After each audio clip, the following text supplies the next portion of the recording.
Bom dia a todos, bom dia para você que nos assiste pela Pop TV em Sobradinho e Porto Alegre, ou nos escuta na Cultural FM em Santa Catarina e no Rio Grande do Sul, ou está nos acompanhando pelo YouTube nos nossos canais. Sejam todos muito bem-vindos e bem-vindas a mais um ICL Mercado Investimentos. Hoje quarta, mas não qualquer quarta, hoje é super quarta e está no radar desde o fim da semana passada essa decisão de juros que acontece tanto aqui no Brasil quanto nos Estados Unidos. Então esse deve ser, já adiantando a nossa agenda, inclusive que vem na sequência, esse deve ser o grande condutor do dia. A super quarta, na verdade o desfecho da super quarta e não necessariamente a decisão, mas o que vem de sinalização depois, deve ficar bastante no radar hoje e as expectativas já estão se movendo. Mas vamos ver o que a gente tem de destaque aqui no nosso site, porque a gente separou algumas notícias para comentar hoje no Mercado Investimentos com vocês.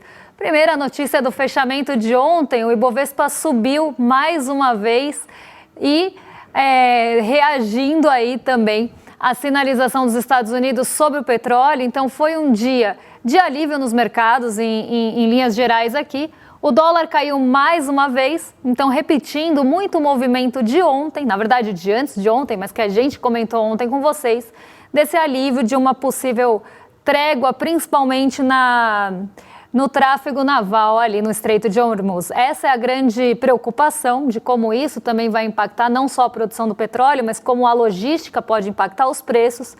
E essa lógica acabou aparecendo e permeando ontem o fechamento.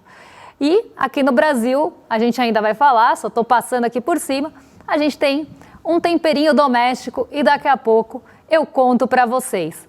Mas tem outras notícias aqui no radar, porque saiu o IBC-BR, que é o nosso termômetro do PIB, e ele registrou, a gente até passou por cima desse assunto ontem, mas hoje a gente detalha o comportamento e os componentes do IBC-BR, que acabou registrando a maior expansão em um ano. IBC-BR esse que estava prejudicado, estava ali meio xoxo o IBC-BR, e acabou mostrando essa alta no mês de fevereiro.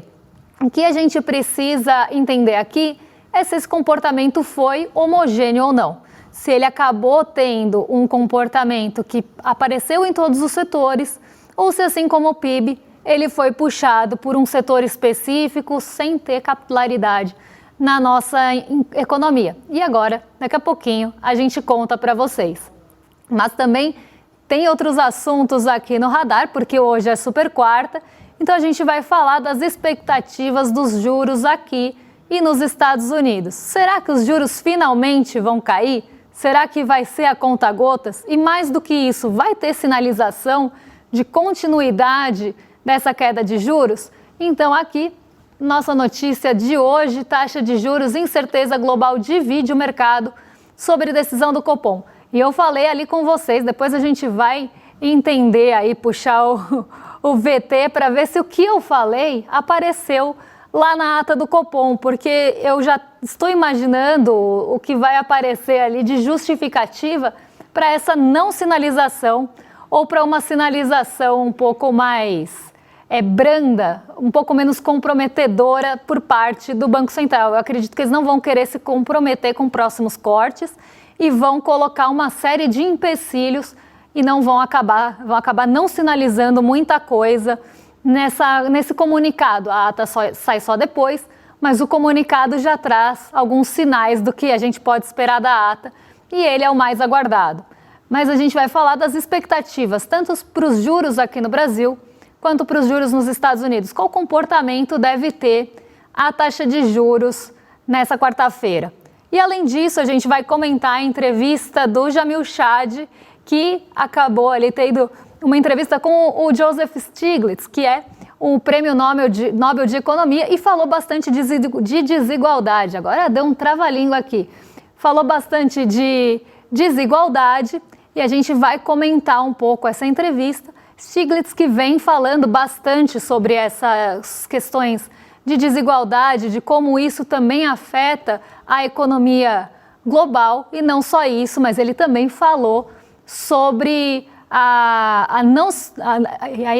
vai dar cãibra aqui na língua de novo, como diria a árvore, somos nós, mas a gente, vou usar até de outra forma para isso não acontecer, como a gente deve falar em relação à nossa soberania e a soberania dos países que vem sendo testada pelo Donald Trump a todo tempo, porque ele desafia a soberania dos outros países, e o Stiglitz falou também sobre isso. Então a gente vai repercutir um pouquinho essa entrevista incrível do Jamil Chad, que vocês já viram alguns spoilers também no N1. E a entrevista também está no nosso portal, para quem quiser maiores detalhes. Como hoje vocês viram, a nossa pauta tá longa, a gente vai passar já pela agenda para não perder tempo, já que hoje falei que tem condutores importantes. Então a gente tem aí IPC-FIP da segunda quadricemana, IGP, e acho que aí é a agenda de ontem essa aí. Então vou pegar aqui a agenda de hoje para a gente passar para vocês o que deve ter de radar aí na nossa agenda do dia 18. Vamos lá, quem sabe faz ao vivo e a gente pega aqui sem problema. Hoje na Alemanha saiu, a gente teve discurso do Pedro Machado, que falou numa conferência de supervisão bancária às 5h40 na Alemanha. Às 7 horas na zona do euro saiu o índice de preços ao consumidor final de fevereiro e seu núcleo. Além disso, lá no Chile saiu o PIB do quarto trimestre e o Departamento de Trabalho lá dos Estados Unidos divulgou às 9h30 da manhã PPI e seu núcleo. Então, em um dia de decisão de juros lá nos Estados Unidos, teve divulgação importante de inflação ao produtor, algo que pode também definir e trazer os contornos dos rumos de decisões de política monetária. Agora sim, a agenda na tela para vocês acompanharem comigo. Como vocês viram, a gente não saiu aí da nossa agenda. Às 10h45 teve decisão de política monetária lá no Canadá, agora há pouquinho. E nos Estados Unidos, agorinha, sai encomendas à indústria de janeiro. Então aqui, dado também importante nos Estados Unidos saindo hoje.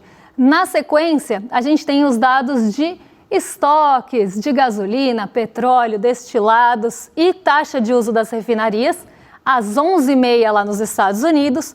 E às 15 horas tem o quê? A decisão de política monetária do Banco Central, esse dado mais aguardado. Além disso, tem o fluxo semanal cambial aqui no Brasil, às 2h30, mas o dado mais aguardado é a decisão de política monetária nos Estados Unidos, mas nem tanto a decisão. O que vem depois às 3h30 aí na agenda, que é a coletiva de imprensa do Jerome Powell, presidente do Fed, que vai trazer algumas sinalizações em relação à decisão de política monetária. Isso é o mais importante, porque ele vai falar o que levou à decisão e pode sinalizar o que vem pela frente. O que o mercado quer saber é justamente o que vem pela frente, o que vem por aí. Além disso, aqui no Brasil, a partir das 6h30, tem decisão de política monetária do Banco Central e do Copom, do nosso Comitê de Política Monetária, e vale o mesmo aqui. Todo mundo quer saber o que vem aí. Vai ter corte agora? E depois? Esses cortes vão continuar? Em que magnitude? Como que vai se comportar? Vai ser conta-gotas ou os cortes vão ser mais duros? A gente vai entender isso com o comunicado do Copom, mas já adianto, não fiquem muito otimistas com isso. Mas esse assunto é para daqui a pouquinho, porque agora a gente vai falar do fechamento de ontem, que foi mais uma vez um dia de alta aqui na Bolsa.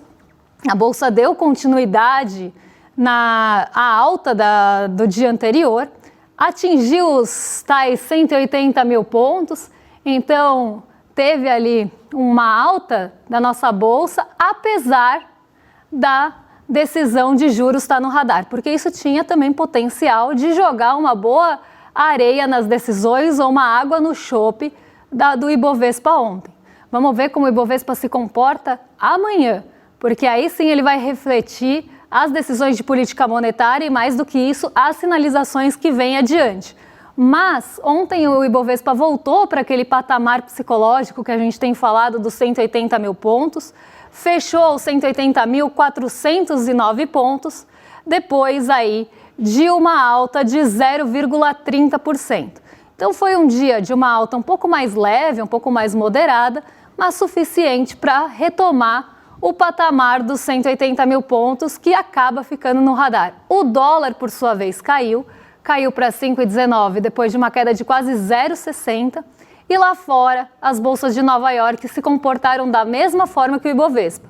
Altas leves, um pouco mais moderadas, mas ainda assim refletindo um bom humor global, um bom humor de forma geral aí, que veio lá de Nova York, inclusive, e chegou aqui ao Brasil, mesmo em um terreno hostil, que tinha potencial para fazer com que a gente tivesse queda na nossa bolsa, já que eu falei que a gente tinha um temperinho doméstico. Então, por mais que essa percepção de risco do conflito do Oriente Médio ontem tenha aliviado um pouco, e acabou até mexendo com esse humor dos mercados, 2 pontos aqui. O petróleo continuou acima dos $100 por barril, isso não mudou. E a Petrobras teve mais um dia de alta e contribuiu bastante para esse comportamento positivo do Ibovespa.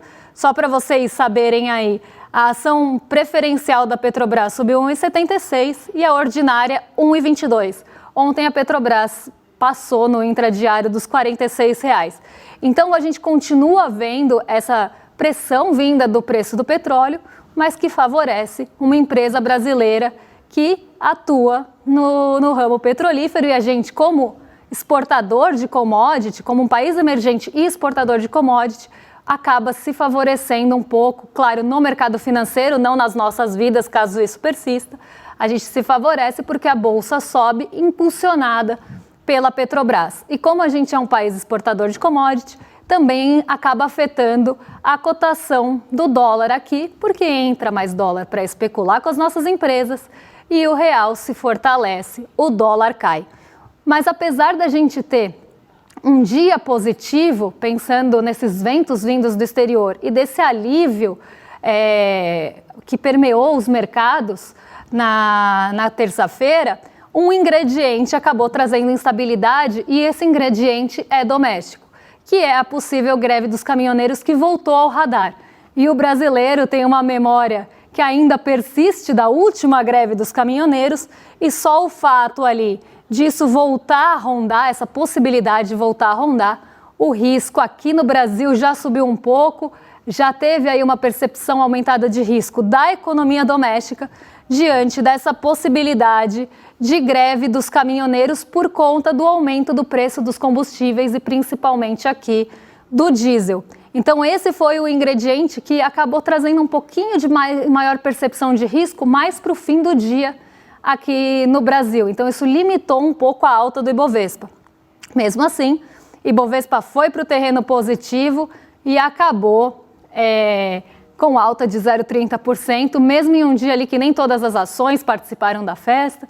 O setor de varejo, por conta dos juros futuros, também sofreu, acabou indo para o terreno negativo e não contribuiu com a alta. Mas como as ações de maior peso foram para o terreno positivo, elas levaram com elas o Ibovespa para lá.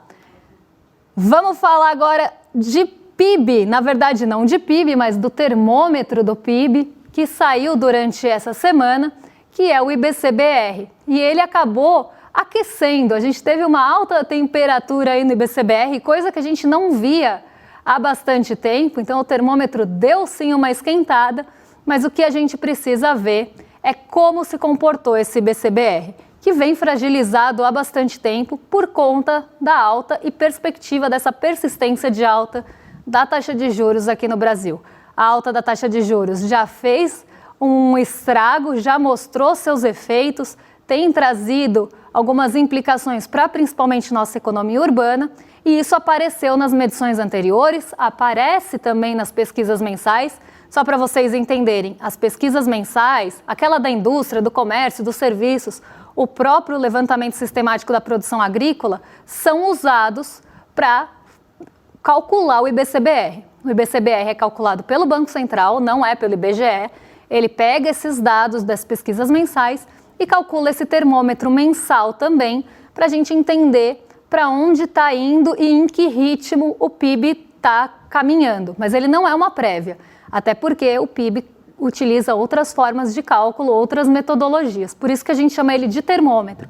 Ele só indica ritmo, indica se está indo para cima ou se não está, e em qual velocidade, usando as pesquisas mensais. E como a gente viu nos meses anteriores, as pesquisas mensais estavam muito fragilizadas, principalmente em relação ao nosso setor urbano, serviços, comércio, a indústria sofrendo muito. Então, a gente esperava, né, que o IBCBR fosse ficar ruim nos meses anteriores. Vamos ver como ele se comportou agora no mês de fevereiro. Vou colocar aqui na tela para vocês acompanharem comigo o comportamento do IBCBR. Nesse primeiro gráfico que vocês estão vendo, é a variação em pontos, tá? Não é necessariamente acumulada em 12 meses, mas como o IBCBR se comportou, só para não confundir aí com o título, como o IBCBR se comportou em pontos durante o período. E a gente vê que tem uma queda bem acentuada no começo do ano passado, fica praticamente andando de lado, cai em junho, volta a lateralizar durante boa parte do segundo semestre e agora em janeiro tem uma pequena recuperação, mas se a gente pensar bem, a gente saiu de, talvez pela escala do gráfico, até pareça um salto tão grande, mas a gente sai dos 109 pontos ali para 110 agora. Não foi um grande salto, mas sim uma recuperação ao longo do tempo.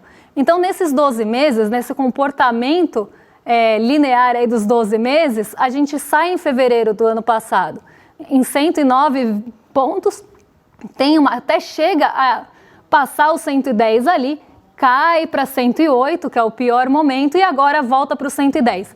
Isso mostra que o IBCBR também, apesar dessa recuperação, ele anda, eu ia falar andando de lado, né? Aí fica ruim demais. Ele continua andando de lado. E principalmente esse comportamento vem, quando a gente olha aqui os dados mensais, dessas quedas que a gente acompanhou durante o mês de maio, junho, julho, setembro, outubro e dezembro do ano passado. O IBCBR teve várias quedas. Quando tem alta, também não é uma alta tão forte, então ele cai ali 0,5%, sobe 40%, cai 2 meses, sobe 0,70%, e esse comportamento que faz a lateralização acontecer. Então, por mais que pareça uma recuperação, e que bom que subiu nesse mês, mas ele está muito lateralizado. Ele está andando que nem um siri. Ele não está subindo a montanha, ele está praticamente patinando de lado. E esse é o problema, né? Tudo bem que teve uma alta, é um sinal de recuperação, mas depois de ficar em queda há muito tempo e ainda lateralizado. Vamos ver como os setores contribuíram para o IBCBR, porque eu acho que isso é o mais importante da nossa leitura desse índice, não só os números, mas quem contribuiu para que esses números acontecessem. Aqui a gente tem a indústria praticamente andando de lado, então sai de 104, continua em 104,7 e sobe para 105,1. Então tem um pequeno respiro na indústria? Sim, mas nada ali que também tire da lateralização. Ela está praticamente, agora acho que ficou até melhor para o pessoal de casa acompanhar, ela está praticamente estável. A agropecuária, que vem até com uma pontuação maior, aí como vocês veem, sai de 125,8, sobe para 128 e volta para 126. Então, nesse mês especificamente, a alta do IBCBR não veio da agropecuária. O setor de serviços teve uma alta entre o mês de dezembro e janeiro aqui, né? A gente vê uma alta de 109,1.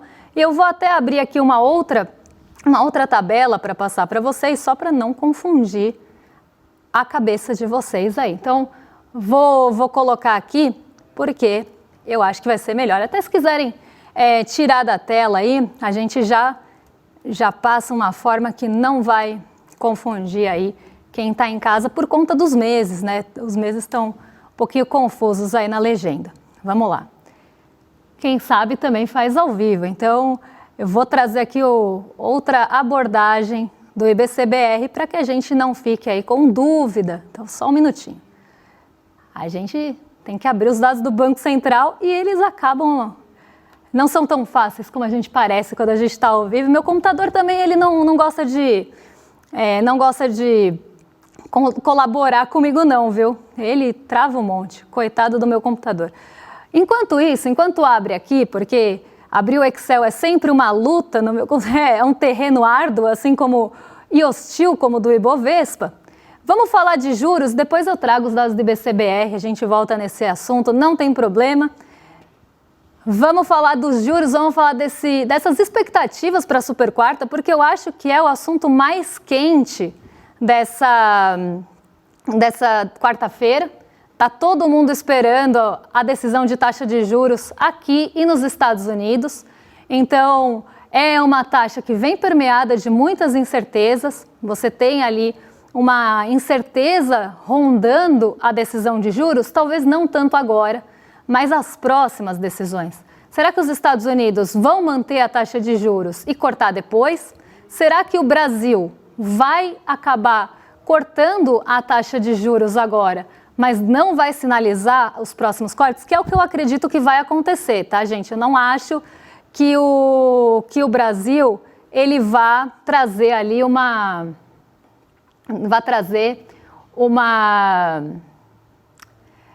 Nossa, até me fugiu. Não, acho que ele vai trazer uma grande sinalização, que ele vai trazer uma grande coisa diferente para o comunicado dessa vez. E eu acho que ele vai se pautar muito na questão internacional. Então vai trazer ali o petróleo, vai falar da incerteza dos conflitos, como isso pode afetar a inflação.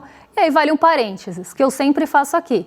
Eles vão usar o pretexto, vão falar da inflação, ainda que a pressão inflacionária que se espera que venha nos próximos meses não tem nada a ver com a taxa de juros. Então a taxa de juros pode subir para onde ela quiser, pode permanecer onde ela tiver, mas isso não vai afetar os preços do petróleo, do frete, dos fretes navais e tudo mais.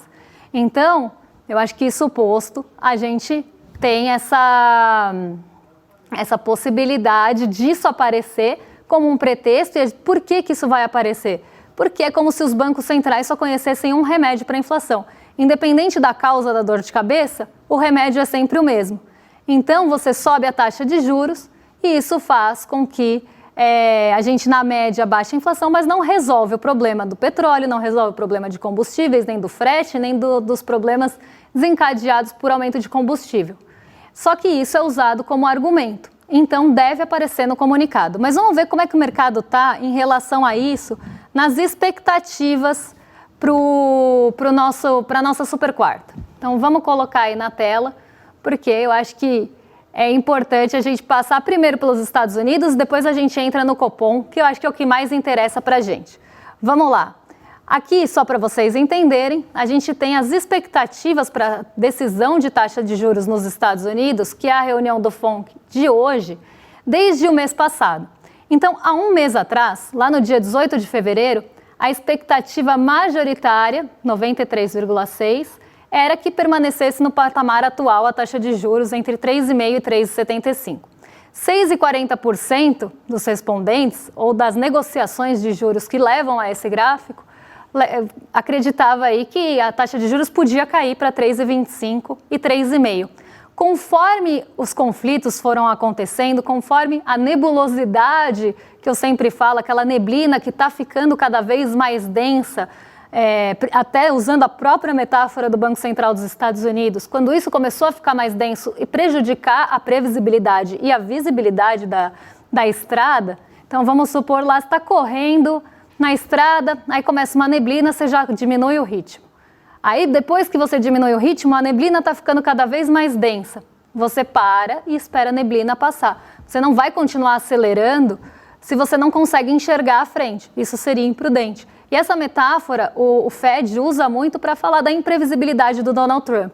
Como essas mudanças de tom, essas subidas de tom e essas mudanças de discurso do Donald Trump acabam impactando a previsibilidade e a incerteza global. E isso também mexe com as expectativas de juros. Então a gente pode ver que conforme a situação se agrava, aquela possibilidade de corte diminui. Então se antes era 6,40, passa a 1,70 a uma semana. Depois você tem não só a possibilidade majoritária de manutenção, que é 99,9, mas até de uma possível alta que aparece aqui pela primeira vez com 0,10. Bem pouquinho, mas já aparece.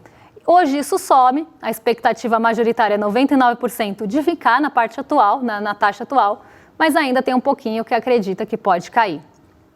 Seguindo aqui, a gente vai falar das expectativas para o Copom, que eu acho que é o mais importante pensando aqui no nosso Brasilzão. Qual deve ser a decisão de política monetária, como estão as projeções para a nossa taxa de juros aqui no Brasil e dessa decisão do Copom, que também mudou de figura nas últimas semanas. Então, antes a gente tinha uma probabilidade de corte até maior, e essa probabilidade foi caindo conforme também a situação internacional foi agravando e o preço do petróleo subindo. Vou colocar aqui na tela para vocês acompanharem que a gente tem 7 respondentes que acreditam que a taxa vai para 14,5%. Isso corresponde a 21,21% de quem respondeu a projeção para a taxa de juros. Então tem 7 respondentes, 7, e aqui sempre agentes do mercado financeiro, tá, gente?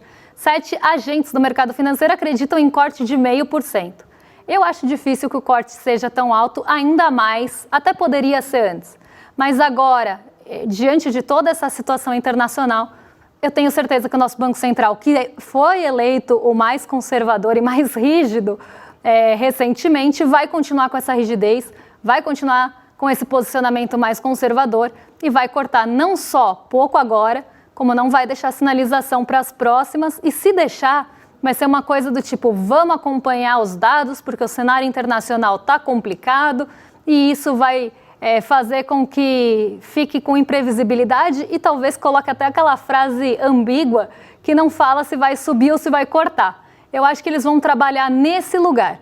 Mas 25% dos respondentes, e eu acredito que o corte vai ficar por aí também, de 0,25 ponto percentual. Então, saindo de 15 para 14,75. É a maioria, 75,76%. E apareceu um respondente, coisa que não vinha aparecendo nos últimos tempos, que espera que a taxa fique em 15, então que não vai ter corte. Alguém ainda está mais pessimista ainda, achando que a taxa vai ficar em 15%. Então isso apareceu, isso não estava antes e vem justamente em meio a toda essa nebulosidade, densidade crescente das incertezas que vem principalmente do conflito e do cenário internacional.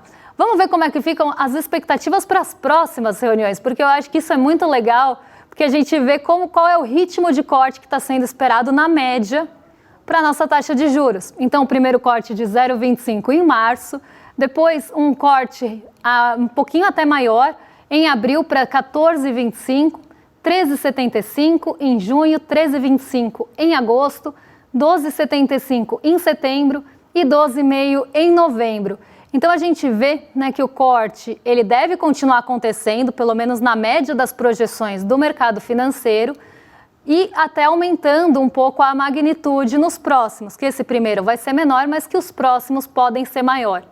E podem ser maiores porque há uma expectativa de resolução do conflito. Caso isso se estenda e se agrave, aí vocês podem esperar que esse cenário vai mudar nos próximos meses e a gente volta a falar disso. Mas agora a expectativa é de um corte menor diante dessa incerteza global e cortes maiores ao longo do ano, caso o conflito tenha resolução.